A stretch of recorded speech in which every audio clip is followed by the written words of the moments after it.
Hey, let me check in with the final bit of remote control. And actually, it's kind of funny because um, I listened to the last bit of remote control and then I went, ugh. And then I went back to the beginning and I listened to the beginning of remote control.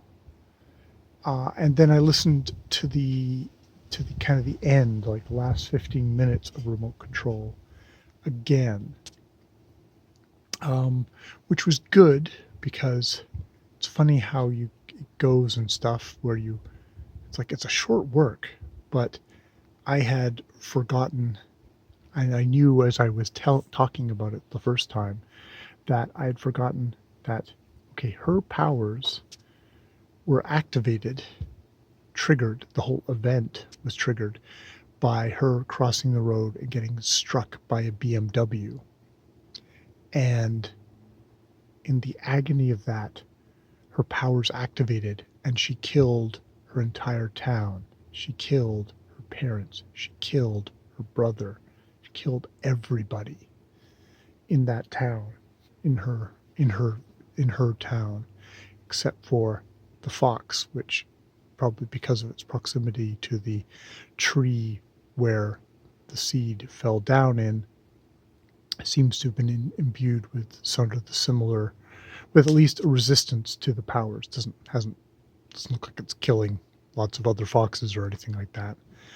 Um, so there's that, and there's also just kind of the circular nature of the story, because indeed spoilers for the end of remote control. But what happens is it starts with her in this tree as a 5-year-old and it raining down this meteor, uh, or the shower of meteors, and one touching her and then going into the ground.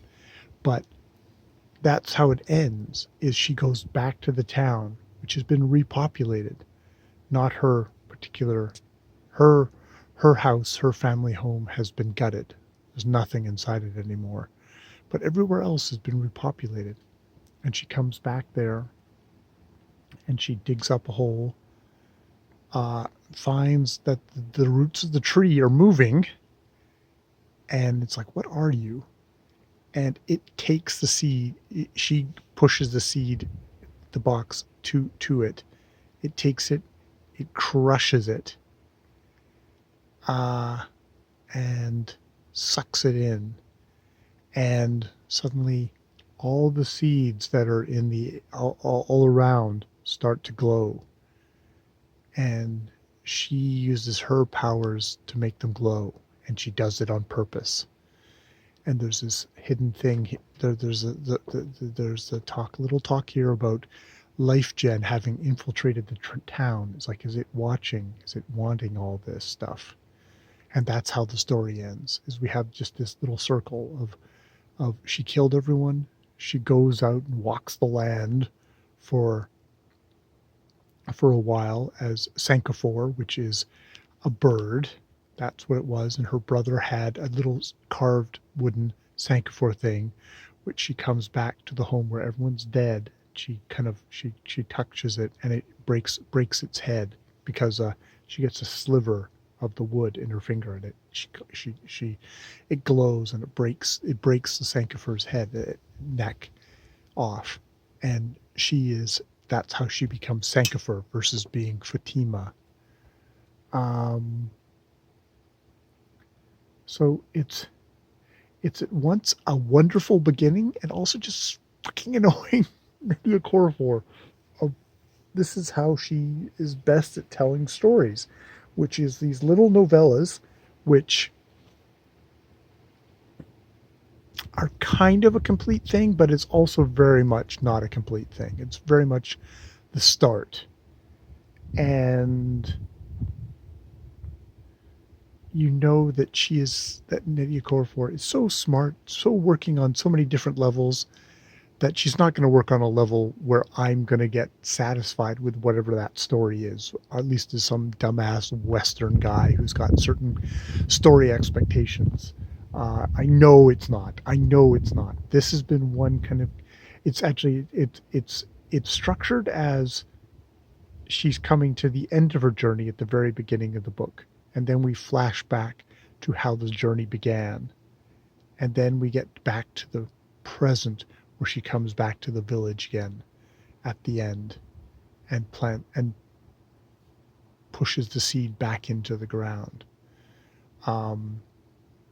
Because yeah, the seed had been taken away by the politician. The politician had been robbed by his lackey, and then the car accident happens, and then she goes after the seed.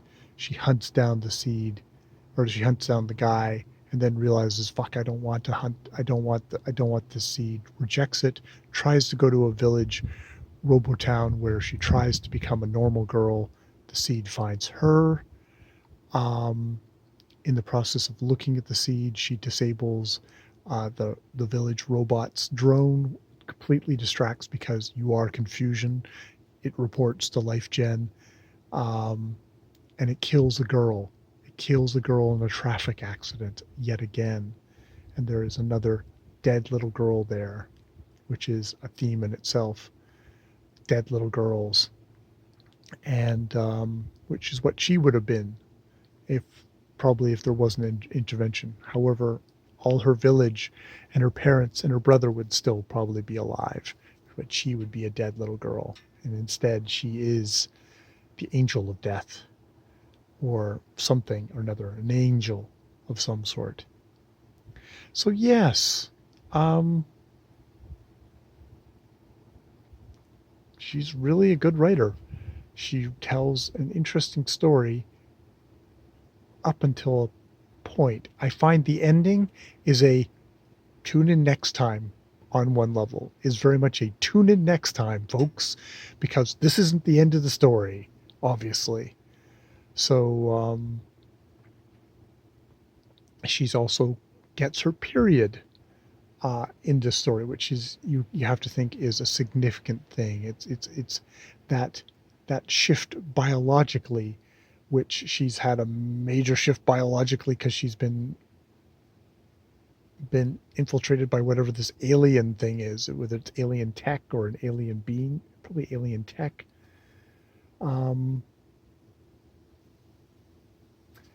And it's a girl with amazing gifts, being persecuted by her culture, which seems to be a kind of a theme-ish in Nnedi Okorafor stuff of like, this is not a culture. It's a very machismo patriarchal culture that doesn't seem to have a lot of use for women and little girls, and whacks them down. So there's definitely some hard criticism going on there of that. And yeah, yeah. And I know nothing. I know nothing. So take everything that some white Canadian dude says with a major grain of salt. This is just my reflections, my thoughts on this. It's also a book with a lot more religion in it, not Christian, Islamic religion in it this time, with talk of the devil and witches, and it's not necessarily seen as like positive stuff. It's also got a lot of kind of very science fictional elements. The robot, the the jelly, the jelly things, Life Gen itself. There's definitely, you get the sense of kind of science fictional things. The fabrics that they are wearing, some of them seem to be kind of high tech fabrics. She makes a point, the girl of Fatima or Sankofor, of wearing traditional clothes. So there's also that element of the traditional clothes versus kind of the westernized white colonial clothes, I guess is what you would put it as. So there's all these different little textures and feels in the book, which do make for really rich reading in like a small space. This is a novella. It is like 4 hours and such long. All right.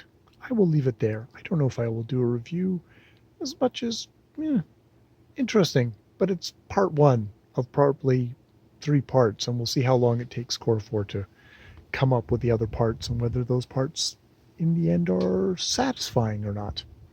All right, I will leave it there. More videos later.